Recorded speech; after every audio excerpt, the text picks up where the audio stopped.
Heads आज हम लोग बात कर रहे हैं फॉर्मेशन ऑफ द यूरिन। इससे पहले एनाटॉमी ऑफ द नेफ्रॉन बता चुके थे। और जैसे आप लोगों को पता है यहाँ पे हम लोग एनसीईआरटी का लाइन बाय लाइन वाले कंसेप्ट भी देते हैं। ये नहीं है खाली लाइन बाय लाइन को लिटरेचर जैसा पढ़ा दिए बता दिए, वैसा नहीं है। कंसेप्ट देते हैं और उसके बाद एनसीईआरटी का लाइन बाय लाइन को हम लोग देखते हैं क्या क्या लिखा हुआ है और जितना हम आपको कंसेप्ट दिए उसमें सभी आया या नहीं आया। अगर कुछ छूटा है तो उसको वहां पे हम लोग फिर डिस्कस कर लेते हैं। ठीक है, तो आज हम लोग बात करते हैं formation of the urine. Urine formation या कहिए फिजियोलॉजी ऑफ द एक्सक्रीशन। ठीक है, तो फिजियोलॉजी ऑफ एक्सक्रीशन में क्या है, जो फिजियोलॉजी है यूरिन फॉर्मेशन कहता है ये यूरिन फॉर्मेशन जो है ये 3 प्रोसेस इसमें इन्वॉल्व होता है। यस, इसमें there are 3 processes are involve. कौन कौन? एक प्रोसेस है जिसको कहते हैं हम लोग ग्लोमेरुलर फिल्ट्रेशन या इसका दूसरा नाम है अल्ट्रा फिल्ट्रेशन। ग्लोमेरुलर फिल्ट्रेशन या इसको कहते हैं हम लोग अल्ट्रा फिल्ट्रेशन। ठीक है, दूसरा होता है रीएब्जॉर्प्शन। रीएब्जॉर्प्शन या फिर इसी को दूसरा नाम हम लोग सेलेक्टिव रीएब्जॉर्प्शन भी देते हैं। ठीक, and third one is happen, this is the secretion. सीधा सिक्रीशन कहते हैं या ट्यूबल्स में सिक्रीशन करता है, इसलिए इसको ट्यूबुलर सिक्रीशन कहते हैं। ये एक एक्टिव प्रोसेस है ट्यूबुलर सिक्रीशन। इसमें लॉस ऑफ एनर्जी होता है। ठीक है, होने के लिए सेलेक्टिव रीएब्जॉर्प्शन में भी होता है, नहीं होने का बात नहीं है, उसमें भी होता है। लेकिन सेलेक्टिव रीएब्जॉर्प्शन में जो होता है तो वहां पे भी एब्जॉर्ब कर किया जाता है और उसमें लॉस ऑफ एनर्जी होगा। ओके, तो लेट्स, ये तीनों है क्या, पहले इस प्रोसेस को हम लोग डिस्कस करें। जो पहले हम लोग बताया आपको ग्लोमेरुलर फिल्ट्रेशन या पहला स्टेप जो होता है ग्लोमेरुलर फिल्ट्रेशन, और इसको हम लोग समझ लें, फिर उसके बाद एनसीईआरटी का लाइन बाय लाइन में क्या लिखा हुआ है उसको देखेंगे। और अल्ट्रा फिल्ट्रेशन, अल्ट्रा फिल्ट्रेशन। ठीक है, ये ग्लोमेरुलर फिल्ट्रेशन या अल्ट्रा फिल्ट्रेशन, इसको हम लोग कहते हैं ये जो होता है it is the filtration under the pressure, इसीलिए इसको अल्ट्रा फिल्ट्रेशन भी कहा जाता है। ठीक, अल्ट्रा फिल्ट्रेशन क्यों कहते हैं, क्योंकि ये फिल्ट्रेशन होता है अंडर द प्रेशर। ये एक फिजिकल प्रोसेस है, ये कंप्लीट एक फिजिकल प्रोसेस है। और इसमें क्या होता है, तो यहां पे होता है filtration under the pressure, filtration under pressure, इसीलिए इसको कहा गया अल्ट्रा फिल्ट्रेशन, इसीलिए कहा गया इसको अल्ट्रा फिल्ट्रेशन। ठीक है, इसमें होता क्या है, जैसे हम लोग पढ़े ये बोमेंस कैप्सूल है। ठीक है, एनाटॉमी में पढ़ चुके हैं, लास्ट वीडियो जो था वह इससे पहले का वही था। और इसमें क्या है, अल्ट्रा फिल्ट्रेशन में ये बोमेंस कैप्सूल है और यहां पे हम लोग क्या पढ़े, ये एफरेंट आर्टियोल आया, एफरेंट आर्टियोल, और यहां से इफरेंट आर्टियोल निकल गया। एफरेंट आर्टियोल, यहाँ ये मास ऑफ द कैपिलरीज बनाया जिसको हम लोग कहते हैं ग्लोमेरुलस। यस, यहाँ पे पूरा branch of the mass of the capillaries बनाता है जिसको हम लोग नाम देते हैं ग्लोमेरुलस। तो यहाँ से ब्लड आया, this one blood over there, ये ब्लड ग्लोमेरुलस में आया और ये इफरेंट आर्टियोल से बाहर निकल जाता है। लेकिन ये जब ये ग्लोमेरुलस में आता है यहाँ पे, तो यहाँ पे क्या होता है, ये हाई प्रेशर क्रिएट करता है। और उसी प्रेशर के कारण क्या होता है, उसी प्रेशर के कारण यहाँ पे होता है क्या, प्रेशर हुआ और उसी प्रेशर के कारण यहाँ होता है that is the word filtration. यहाँ पे हर एक चीज को, ब्लड का near about each and every component जो ब्लड कंटेन करता है, ब्लड सेल को छोड़ के नियर अबाउट सभी कंपोनेंट, विटामिन भी आ जाता है, ग्लूकोज भी आ जाता है, मिनरल्स आ जाता है डिफरेंट टाइप का। ये फिल्ट्रेशन अंडर द प्रेशर है, फिजिकल प्रोसेस है, इसलिए इसमें ऐसा कोई सिलेक्शन नहीं होता है जो ये केमिकल आएगा और ये नहीं आएगा, ऐसा कुछ नहीं होता है। सभी को यहाँ पे क्या करता है, फिल्ट्रेशन कर लेता है अंडर द प्रेशर। अब ये प्रेशर क्या होता है, कैसा होता है, कौन सा प्रेशर होता है, क्या क्या होता है यहाँ पे इवेंट, अगर इसको हम लोग देखें, ठीक है, इसको अगर देखते हैं, जैसे इसको सपोज कीजिए हम लोग इतना को एनाटॉमी कर लें, इतना को, इतना पार्ट को सपोज कीजिए हम लोग कट कर लेते हैं, ये कैप्सुलर स्पेस के साथ ब्लड वेसल है, inner membrane of the बोमेंस capsule है, और ये कैप्सुलर स्पेस है। इतना पार्ट को अगर हम लोग कट करते हैं, चलिए, तो ये इतना पार्ट को कट किए, तो ये हो गया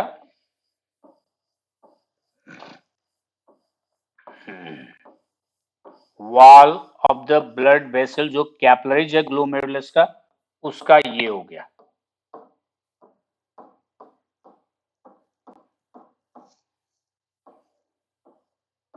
ठीक है, इसका ये हो गया। इसके बाद ये व्हाइट कलर का जो है, वह व्हाइट कलर का क्या है, inner membrane of the बोमेंस capsule है। तो हम लोग यहाँ inner membrane of the बोमेंस capsule बना देते हैं। ये इसमें हम लोग पढ़ रहे हैं, यहाँ पे एक स्पेशल टाइप का सेल होता है जिसको हम लोग कहते हैं पोडोसाइट, नहीं उसको कहते हैं क्या, पोडोसाइट। अब ये कैप्सुलर स्पेस है, यहाँ पे कैप्सुलर स्पेस में प्री ऑक्युपाइड लिक्विड है, पहले से भी जो पहले लिक्विड फिल्टर होके आ चुका है वह आपको यहाँ पे है, ठीक है। इसके बाद यहाँ पे क्या है, ग्लोमेरुलस में, इफ यू टेक, यहाँ ग्लोमेरुलस में क्या है, ब्लड है, जो डिफरेंट डिफरेंट आर्टिकल से आया, ये ब्लड यहाँ पे है,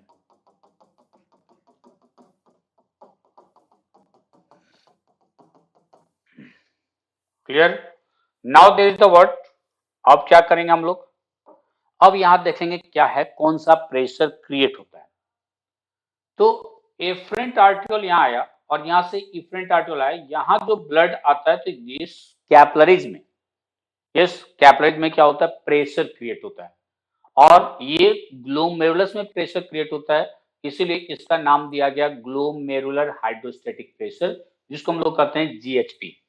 यहाँ पे ग्लोमेरुलर हाइड्रोस्टेटिक प्रेशर क्रिएट होता है जीएचपी, जो कि near about it will be the 70 mmHg। Data vary करता है बुक टू बुक, कोई फर्क नहीं है। एनसीईआरटी क्या डेटा दिया हुआ है आगे हम लोग देख लेंगे, उसी को फॉलो करेंगे, ठीक है। लेकिन एनसीईआरटी में इस चीज को मेंशन नहीं किया हुआ है। तो जीएचपी ग्लोमेरुलर हाइड्रोस्टेटिक प्रेशर, यानी ये ग्लोमेरुलस में क्या होता है, प्रेशर क्रिएट होता है, जो ब्लड आया उस ब्लड के कारण वहां पे प्रेशर क्रिएट होता है। ब्लड जहां भी वेसल्स में करता ही है, कैपिलरीज में कुछ ज्यादा प्रेशर करता है, यहाँ पे और भी ज्यादा करता है, और ये ग्लोमेरुलर हाइड्रोस्टेटिक प्रेशर क्रिएट होता है, दैट इज द 70 mmHg। अब ये जो प्रेशर क्रिएट होता है 70 mmHg, ये लिक्विड है, तो लिक्विड तो चारों तरफ प्रेशर लगाएगा, नॉट मैटर, लेकिन हम लोग को जो प्रेशर इधर लगेगा उससे मतलब है, जो कैप्सुलर स्पेस की तरफ जो लग रहा है उसी को हमको कंसीडर करना है, रेस्ट को तो हमको कोई मतलब नहीं। तो ये जो इधर प्रेशर लगा रहा है वो लगा रहा है 70 mmHg, लेकिन ये प्रेशर सिर्फ तो लगेगा नहीं, this pressure is opposed by the some pressure, कुछ प्रेशर इसको अपोज भी करेगा। तो कौन प्रेशर इसको अपोज करेगा, तो इसको अपोज करेगा ये मेम्ब्रेन जो है, यहाँ पे बीच में बेसमेंट मेम्ब्रेन है, इनर मेम्ब्रेन है, ये ब्लड वेसल्स है, ब्लड का अपना कंपोनेंट है, ये सब लेके क्या करेगा, इसको अपोज करेगा, और इसको कहते हैं हम लोग BCOP, blood colloidal osmotic pressure, BCOP, blood colloidal osmotic pressure. और ये प्रेशर जो क्रिएट करेगा, ये प्रेशर क्रिएट होता है 30 mmHg, ओके।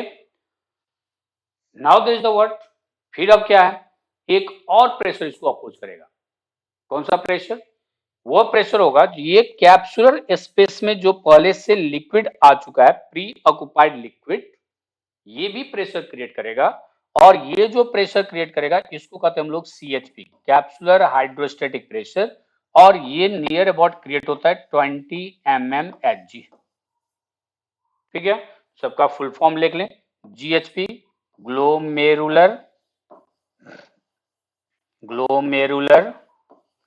हाइड्रोस्टेटिक प्रेशर, इसको हम लोग कहते हैं जीएचपी,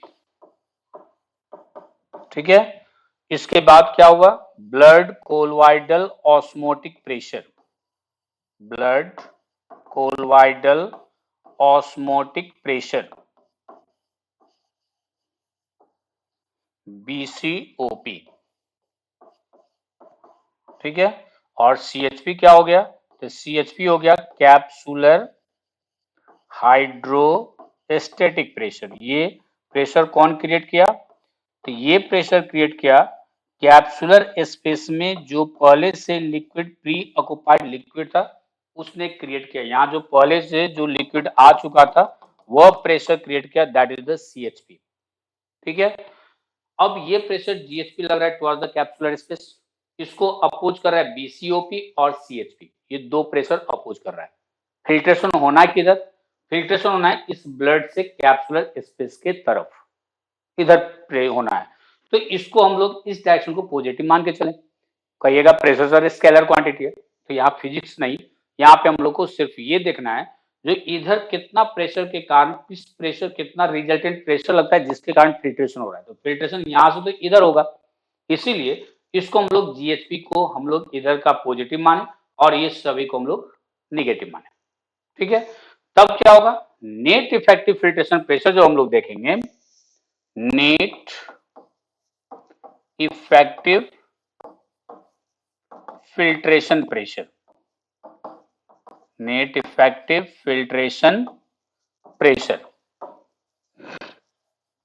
जिसको हम लोग लिखते हैं NEFP, कितना होगा, तो BCOP को सॉरी GHP को, अगर हम लोग GHP को मान ले क्या, GHP को हम लोग ले लिए क्या पॉजिटिव, GHP को ले लिए पॉजिटिव, इसको अपोज किया कौन, माइनस BCOP, उस डायरेक्शन को माइनस मान लिए, और CHP कैप्सुलर हाइड्रोस्टेटिक प्रेशर, ठीक। तो GHP कितना है, तो GHP है 70 mmHg, BCOP कितना है, तो 30 है, और ये कितना है, तो इट इज द 20, ठीक है। तो अब क्या होगा, GHP होगा 70 mmHg माइनस BCOP कितना था 30 mmHg। अगर कंफ्यूजन है तो फिर पिछला स्लाइड देख लें, ठीक है 30 mmHg, उसके बाद माइनस है क्या 20 mmHg, ठीक। तो 70 माइनस 30 माइनस 20, इसको अगर करते हैं हम लोग तो ये आ जाता है 20 mmHg। तो जो नेट इफेक्टिव फिल्ट्रेशन प्रेशर होता है, जिसके कारण नेट इफेक्टिव फिल्ट्रेशन प्रेशर, जिस प्रेशर के कारण फिल्ट्रेशन होता है वो होता है 20 mmHg। कुछ बुक तो 10 mmHg भी निकालता है, डेटा का मतलब नहीं है। जब भी आपको क्वेश्चन मिलेगा, अगर नीट में भी क्वेश्चन मिलता है तो वह भी पता रहता है, जो ये बुक सब ये मेंशन करता है, तो ऑटोमेटिकली आपको 10 to 20 के बीच में कोई एक ही ऑप्शन होगा, ठीक है। ऐसा नहीं होगा जो 20, 19, 80 mmHg ऐसे करके ऑप्शन नहीं देगा, ठीक। तो 20 mmHg के कारण प्रेशर होता है, यानी फिल्ट्रेशन होता है। इतना प्रेशर के कारण जब फिल्ट्रेशन होता है तो क्या होता है, यहाँ पे ये ब्लड से सभी कंपोनेंट यहाँ फिल्टर होके आ जाता है, जिसको हम लोग कहते हैं अल्ट्रा फिल्ट्रेट। इसको कहते हैं क्या, अल्ट्रा फिल्ट्रेट, अल्ट्रा फिल्ट्रेट या ग्लोमेरुलर फिल्ट्रेट, ग्लोमेरुलर फिल्ट्रेट भी कहते हैं। ये नियर अबाउट अल्ट्रा फिल्ट्रेट जो होता है ये सभी कंटेंट करता है, ग्लूकोज भी कंटेंट करता है, विटामिन भी कंटेंट करता है, मिनरल्स भी कंटेंट करता है, डिफरेंट टाइप्स का आयन भी कंटेंट करता है। अब ये सभी लेके अगर निकाल दिया जाए बाहर, ठीक है, तो क्या होगा, आपके बॉडी का बहुत सारा न्यूट्रिएंट मेटल्स निकल जाएगा, जिसके कारण आपको मेंटेन करना मुश्किल हो जाएगा। उतना ही नहीं मुश्किल होगा, एक मुश्किल और होगा, क्या, ये जो अल्ट्रा फिल्ट्रेट बनता है near about ultra filtrate, ultra filtrate ये 180 लीटर पर डे बनता है। कहने का मतलब 24 आवर्स में 180 litre of the ultra filtrate बनता है। और इस सभी का सभी यूरिन बन जाए तो 180 लीटर को बॉडी से बाहर निकालने के लिए मिक्ट्यूरेशन करने के लिए कितना टाइम देना पड़ेगा, यू कैन इमेजिन। क्या समझ में आ रहा है? यस, मिक्ट्यूरेशन करने के लिए कंटिन्यूसली 5 मिनट लेके जाना ही पड़ेगा। एक क्लास में कितना बार जाना पड़ेगा उसका इमेजिनेशन हम नहीं कर सकते। इसलिए अल्ट्राफिल्ट्रेट से क्या होता है, फिर इसमें से सेलेक्टिव रीएब्जॉर्प्शन करता है। जितना भी यूजफुल सब्सटेंस है उसको फिर से क्या करता है, रीएब्जॉर्ब कर लेता है। और रीएब्जॉर्ब करने के बाद जो बनता है यूरिन वो only 1.5 to 2 litre per day बनता है। अब बताइए कितना ज्यादा सेलेक्टिव रीएब्जॉर्प्शन हो जाता है। कहने का मतलब बहुत सारा परसेंटेज अगर निकालेंगे तो that is the word, calculate कर सकते हैं। बहुत ज्यादा परसेंटेज क्या हुआ, that will be the reabsorbed हो जाता है, वह रीएब्जॉर्ब हो जाता है। और ये यूरिन बनाता है only 1.5 to 2 litre per day, 1.5 to 2 litre per day. ठीक है, ओके। अब क्या होता है, सेकेंड स्टेप इसमें होता है, अल्ट्राफिल्ट्रेशन तो हो गया। अब सेकेंड स्टेप इसमें क्या करता है, सेलेक्टिव रीएब्जॉर्प्शन करता है। वह क्या होता है सेलेक्टिव रीएब्जॉर्प्शन, अब ये नेफ्रॉन है, हम लोग पढ़े नेफ्रॉन का स्ट्रक्चर, ये पीसीटी है, लूप ऑफ हेनली है, फिर डीसीटी है, हम लोग पढ़े इसको। ठीक, अब क्या होता है जब ये यहां से अल्ट्राफिल्ट्रेट इसमें आता है तो यहां से जितना भी है उसको रीएब्जॉर्ब करता है। जैसे ग्लूकोज को रीएब्जॉर्ब कर लेता है, मिनरल्स जितना भी है, सोडियम आयन, पोटेशियम आयन, ये सबको रीएब्जॉर्ब कर लेता है। Okay, there is the word, water को 99% वाटर तो आपको पीसीटी में ही रीएब्जॉर्ब हो जाता है, 99% रीएब्जॉर्प्शन कर जाता है। इसको हम लोग कहते हैं सेलेक्टिव रीएब्जॉर्प्शन। इसमें याद रखिएगा क्या, आगे हम लोग टेबल्स का फंक्शन भी पढ़ेंगे, कहाँ पे क्या रीएब्जॉर्ब होता है, किसमें है। यस, इसमें क्या है, जैसे एनाटॉमी पढ़े थे, याद कीजिए। ऐसे हम लोग एनाटॉमी का डायग्राम बनाए थे, अब हम रफ डायग्राम बना रहे हैं, ऑलरेडी एनाटॉमी बता चुके हैं। ये माइक्रोविलाई है, था माइक्रोविलाई। इस तरह से दो सेल के बीच में लैटरल इंटरसेलुलर स्पेस क्रिएट होता है, ये बीच में टाइट जंक्शन है। ठीक है, साथ में क्या बताए थे, इधर माइटोकॉन्ड्रिया ज्यादा है, ऑलरेडी एनाटॉमी में पढ़ चुके हैं, इसलिए हम शॉर्ट में बना रहे हैं। ठीक, अब ये क्या करता है, यहां जो टेबल्स यहाँ पे जो अल्ट्राफिल्ट्रेट आया, there is the word passively, ये माइक्रोबिला के कारण मोर एरिया दिया हुआ है तो यहां से ये एब्जॉर्ब कर लेता है, रीएब्जॉर्ब करके सेल में आ जाता है, रीएब्जॉर्ब करके आ जाएगा कहां, सेल में।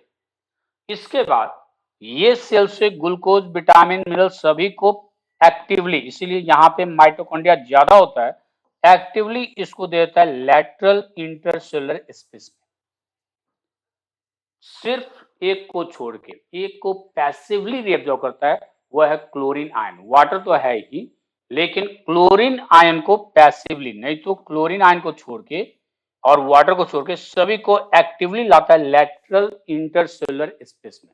यानी सेलेक्टिव रीअब्जॉर्प्शन होता है किसका, तो सेलेक्टिव रीअब्जॉर्प्शन होता है of the what, sorry, selective absorption passively किसका होता है, क्लोरीन आयन का, नहीं तो सभी का एक्टिवली यहां से लैटरल इंटरसेलुलर स्पेस में देगा। और फिर उसके बाद अब यहाँ पे ब्लड वेसल्स है, ब्लड कैपिलरीज है जो हम लोग पढ़े, तो यहाँ इफरेंट आर्टिकल आता है, ब्लड कैपिलरीज का ब्रांचेस बनाता है, यानी पेरिट्यूबुलर कैपिलरीज। तो वहां से ये क्या करेगा, it transfer into the blood circulation, blood circulation में आ जाएगा। लेकिन तीसरा स्टेप है ट्यूबुलर सेक्रेशन, वो क्या करेगा, तो ट्यूबुलर सेक्रेशन क्या करेगा, जैसे बाइकार्बोनेट आयन देता है ब्लड, तो उस बाइकार्बोनेट आयन को रिटर्न कर देता है, हाइड्रोजन आयन दे देता है, उसको दे देता है, रिटर्न कर देता है।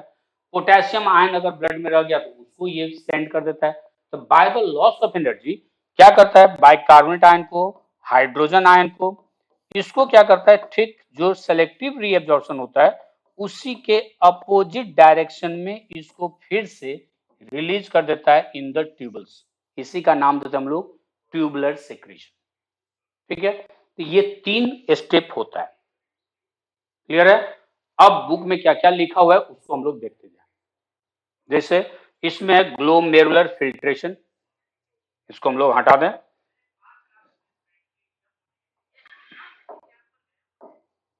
ठीक है, ग्लोमेरुलर फिल्ट्रेशन में the filtration of blood which is carried out by the glomerulus is called glomerular filtration. ठीक है, क्या करता है? Filtration of the blood which is carried out by the glomerulus, जो ब्लड को फिल्ट्रेशन करता है कौन? ग्लोमेरुलस, उसी को हम लोग कहते हैं ग्लोमेरुलर फिल्ट्रेशन।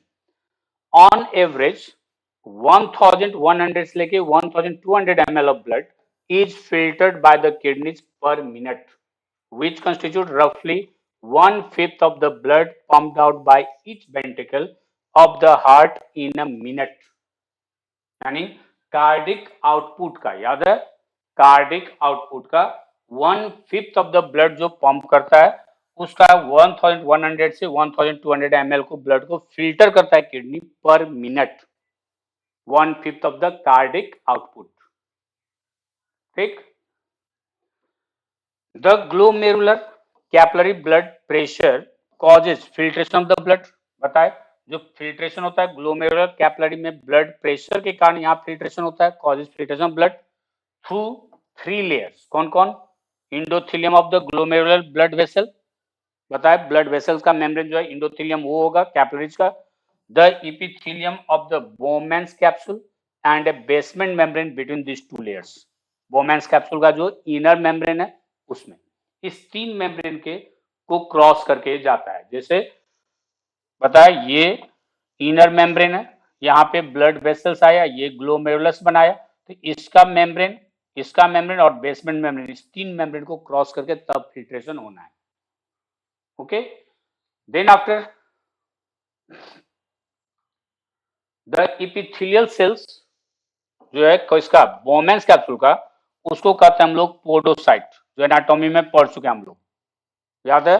इनर मेम्ब्रेन में जो सेल होता है बोमेन्स कैप्सूल का उसको कहते हैं पोडोसाइट, क्योंकि वह लेग जैसा प्रोजेक्शन निकाल के अटैच होता है। Are arranged in an intricate manner so as to leave some minute spaces. Minute spaces छोड़ता है, फिल्ट्रेशन स्लिट छोड़ता है, या स्लिट पोर कहते हैं उसको हम लोग, slit pore. Blood is filtered so finally through these membranes that almost all the constituents of the plasma except the proteins pass onto the lumen of the Bowman's capsule। Clear about सभी component आ जाता है yes plasma का, लेकिन except है क्या? Protein pass on to the lumen of the Bowman's capsule। ओके, Therefore, it is considered as process of ultrafiltration। प्रेशर के कारण होता है, इसलिए इसको हम लोग कंसिडर करते हैं as a process of the क्या? अल्ट्राफिल्ट्रेशन। अब कहता है क्या? The amount of filtrate formed by the kidney पर मिनट। 1 मिनट में जितना ग्लोमेरुलर फिल्ट्रेशन बनाएगा उसको हम लोग GFR यानी ग्लोमेरुलर फिल्ट्रेशन रेट कहते हैं, GFR। 1 मिनट में जितना अल्ट्राफिल्ट्रेट या ग्लोमेरुलर फिल्ट्रेट बनेगा उसको हम लोग कहते हैं GFR, ग्लोमेरुलर फिल्ट्रेशन रेट। ये GFR in a healthy individual is approximately 125 ml पर मिनट होता है, जो कि बताए एक दिन में 180 लीटर बनाता है। एक्सप्लेन किए थे, एक दिन में अल्ट्राफिल्ट्रेशन जो बनता है, अल्ट्राफिल्ट्रेट जो बनता है glomerular filtrate 180 litre per day बनता है 24 आवर्स। तो अगर उसको हम लोग कैलकुलेट करेंगे तो 125 ml पर मिनट बनेगा, जिसको हम लोग GFR कहते हैं, ग्लोमेरुलर फिल्ट्रेशन रेट कहा जाता है। Okay, the kidneys have built in mechanism for regulation of the glomerular filtration rate. Kidney में क्या है? बिल्ट इन मैकेनिज्म है फॉर रेगुलेशन, आगे पढ़ेंगे हम लोग, regulation of the glomerular filtration rate. इसका मतलब क्या? ग्लोमेरुलर फिल्ट्रेशन रेट अगर कम होगा तो इसमें अपना ही इनबिल्ट मैकेनिज्म है जो कि क्या करेगा? GFR को मेंटेन करेगा। कैसे? By increasing the blood supply to the afferent arteriole में। GFR जैसे ही घटेगा तो वह उसको मेंटेन कर लेगा। Yes, one such efficient mechanism is carried out by juxtaglomerular apparatus। याद है? juxtaglomerular apparatus JGA। ये है एनाटॉमी ऑफ द नेफ्रॉन का अगर वीडियो देखे होंगे तो उसमें बताए थे ये एफरेंट आर्टिकल है, तो इसके चारों तरफ ग्रैनुलेटेड यहाँ सेल्स होता है, जक्स्ट्रा ग्लोमेरुलर सेल कहते हैं। उसके बाद मैसेंजियल सेल होता है, उसको मैसेंजियल सेल और मैकुला डेंसा होता है। इस सब को मिला के हम लोग कहते हैं जक्स्ट्रा ग्लोमेरुलर एपरेटस। यही जो है जेजीए, ये क्या करेगा, macula densa, juxta glomerular cell और मैसेंजियल सेल, ये मिल के क्या करता है, जो जीएफआर अगर डिक्रीज किया रेट उसको मेंटेन करता है, उसको मेंटेन करता है।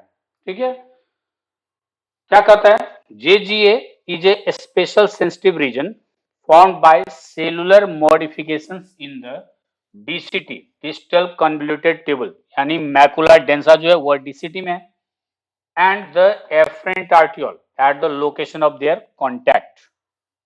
जहां पे एफरेंट आर्टियोल कॉन्टैक्ट में है, यहीं पे जक्स्ट्रा ग्लोमेरुलर सेल है और यहाँ मैकुला डेंसा है। ठीक, अब फॉल इन जीएफआर, जीएफआर में जब कम होता है, रेट कम होता है, can activate the JG cells to release renin. बताए थे जक्स्ट्रा ग्लोमेरुलर सेल में ग्रैनुलेटेड होता है, वह ग्रैन्युल जो होता है कंटेन करता है रेनिन। जब जीएफआर गिरता है, कम होता है, जीएफआर ग्लोमेरुलर फिल्ट्रेशन रेट कम होगा, तो क्या होगा, ये जो है जेजी सेल वह रिलीज करता है रेनिन, रेनिन सिक्रेट करेगा, जो क्या करेगा, which can stimulate the glomerular blood flow and thereby GFR back to normal। बताए एफरेंट आर्टरी में क्या होता है, ब्लड सप्लाई को बढ़ा देता है, ब्लड सप्लाई को बढ़ाएगा तो जीएफआर को इंक्रीज कर देगा ये। ठीक, क्या सिक्रेट किया, जक्स्ट्रा ग्लोमेरुलर सेल सिक्रेट किया रेनिन, जो रेनिन क्या करता है, ब्लड सप्लाई बढ़ा देता है एफरेंट आर्टियोल में। जब जीएफआर यानी ग्लोमेरुलर फिल्ट्रेशन रेट कम होता है तो ब्लड सप्लाई बढ़ाएगा तो ऑटोमेटिकली जीएफआर इंक्रीज कर जाएगा। Okay, now a comparison of the volume of the filtration formed per day 180 liter with that of the urine released 1.5 liter, जो अभी हम लोग एक्सप्लेन किए, suggest that nearly 99% of the filtrate has to be reabsorbed by the renal tubules। PCT, DCT, loop of Henley, वो सभी क्या करता है, 99% जो है उसको रीअब्जॉर्ब करके जो 180 लीटर फिल्ट्रेट बना, ओनली 1.5 लीटर जो है यूरिन बनाता है। Okay, this process is called reabsorption। The tubular epithelial cells in different segments of nephron perform this either by active or passive mechanism। चाहे पीसीटी या लूप ऑफ हेनली या DCT, सब करता है डिफरेंट सेगमेंट ऑफ नेफ्रॉन, इस बात को करता है, यानी रीएब्जॉर्प्शन करता है, या तो एक्टिव करता है या फिर क्या पैसिव। पैसिव बताए क्लोरीन आयन को करता है और वाटर को करता है, नहीं। For example substances like glucose, amino acid, sodium ion etc. in the filtrate are reabsorbed actively। Glucose को भी रीएब्जॉर्ब करता है, एमिनो एसिड रीएब्जॉर्ब करता है, सोडियम आयन को रीएब्जॉर्ब करता है, इस सब को रीएब्जॉर्ब करता है एक्टिवली, मतलब by the loss of energy. Okay, the nitrogenous wastage are absorb by passive transport. Nitrogenous wastage जो है अमोनिया, सॉरी यूरिया, उसको पैसिवली। ठीक, reabsorption of water also occurs passively in the initial segment of the nephron। initial segment का मतलब PCT, PCT में passively उसको absorb कर लेता है। during urine formation the tubular cells secrete substances like hydrogen ion, potassium ion and ammonia into the filtrate। जो कि tubular secretion से बताया, हाइड्रोजन आयन को, पोटेशियम आयन को, बाइकार्बोनेट आयन को फिर से क्या करता है, ट्यूबुल्स में रिटर्न कर देता है, अगर ये नेफ्रॉन के ट्यूबुल्स में आ गया तो, जिसको हम लोग ट्यूबुलर सिक्रेशन कहते हैं, नहीं, tubular secretion. The tubular secretion is also an important step in urine formation as it helps in the maintenance of the ionic and acid base balance of the body fluid। Body fluid को जो hydrogen ion return कर दिया, potassium ion को फिर देता है, bicarbonate ion को return कर दिया, ये सभी एसिड बेस बैलेंस भी करता है, ब्लड को बफर रखने में हेल्प करता है, आयनिक बैलेंस करता है। ठीक, ये हो गया यूरिन फॉर्मेशन। तो हम लोग टॉपिक को पहले एक्सप्लेन किए, देन आफ्टर दैट एनसीईआरटी का लाइन बाय लाइन जितना लिखा हुआ है एक एक पार्ट को हम लोग डिस्कस किए। इससे रिलेटेड अब क्वेश्चन आपका बनेगा। साथ में ये जितना भी वीडियो है ये nepeducation.com, you can see there is the word nepeducation.com पे विजिट कीजिए। वहां पे बायोलॉजी फॉर नीट करके यूट्यूब है। प्रोसेसिंग में ई कॉमर्स जैसा ही प्रोसेसिंग करना पड़ेगा, लेकिन पैसा नहीं टेरना है, वो एकदम आपको फ्री ऑफ कॉस्ट है। उसमें क्या होगा, ये सभी वीडियो सीरियली अरेंज भी मिलेगा, साथ में टॉपिक वाइज आपको क्विज यानी एमसीक्यू भी मिलेगा, साथ में पूरा क्वेश्चन पास्ट ईयर को क्वेश्चन जितना भी है उसका भी आपको मिलेगा टू प्रैक्टिस। यस, एक बार में 20 क्वेश्चन आएगा, बार बार उसको प्रैक्टिस कीजिए। जितना बार प्रैक्टिस कीजिएगा नया नया क्वेश्चन आते रहेगा, कुछ नया आएगा, कुछ पुराना मिक्स होगा, and you can practice it again and again. Okay, thank you very much. See you again in the next one.